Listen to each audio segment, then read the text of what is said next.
Well, risk, risk, risk, risk, risk. Boy, we haven't used that word enough over this course, but it really does dominate this discussion.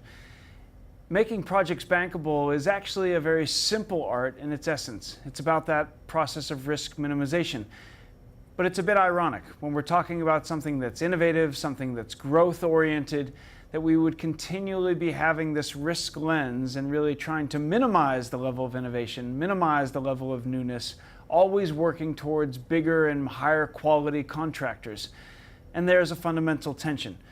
Bankability is always going to be governed by the view on debt, which is trying to minimize its downsides and has really a capped upside. It's a fundamentally different relationship from the equity investors, and one that governs the space associated with financing renewables. And whether that's at the large scale or the small scale, the minimization of risk really needs to be the governing principle, because with the minimization of risk, we reduce the WACC. With the reduction of a WACC, we increase the NPV, and with higher NPVs, there's more good money to go around for everybody. So this process that we've been going through of looking at bankability, what makes projects run from a financing point of view, is indeed the tail on the dog, but one that it can wag quite vehemently. Because if we can get this right, there's a huge opportunity to tap the global capital markets, those not just domestically available in India, but those around the world potentially, in order to increase the build out and increase the scale of renewables in India today. Part of this challenge around bankability, particularly at the small scale of asset financing, is not recreating the wheel every time. There's going to be a necessity to drive in a certain level of standardization and a commonality of approach that allows people to quickly get to grips with what's going on. And that's not a phenomenon that's new at all to renewables. A number of financial markets have only begun to thrive once standardization became a key feature. And Bruno, you've seen standardization really drive activity in markets. What can you share with us as an example of that? My experience in finance is that anything that becomes anything noticeable in finance is somehow standardized. And that goes for nearly everything. You know, even things that appear small, such as settlement instructions, are in fact not small at all and are standardized so that everybody can recognize them.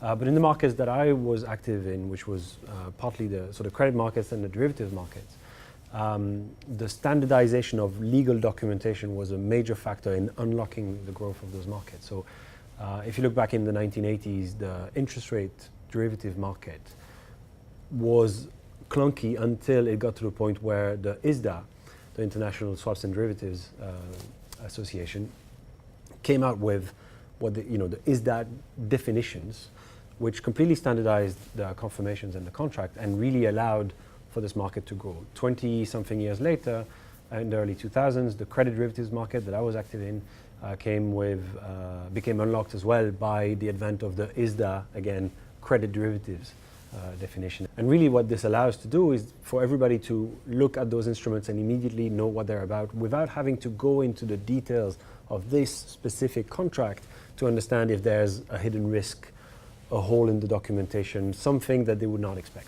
And there are going to be collective understandings. There's a number of people working on solar deals as of today, and there's certain standardized approaches, but those haven't yet been codified. But there's another step that gets taken when sort of common knowledge and common ways of working actually work towards templates and ways of working that are basically set ahead of time.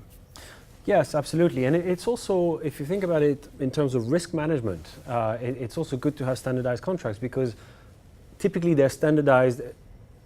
The template is somewhere of a middle ground between both parties, between buyer and seller, for example, in a PPA, or between lender and borrower. Typically, the industry agreed template is something that is a balanced view. Whereas when you have an off-standard contract, if you like, or something that's not standard, then you never know what you might find in there. You might find that one party has a much bigger leverage or bigger negotiation power and introduces clauses that are completely off standard and completely to the detriment of the other party.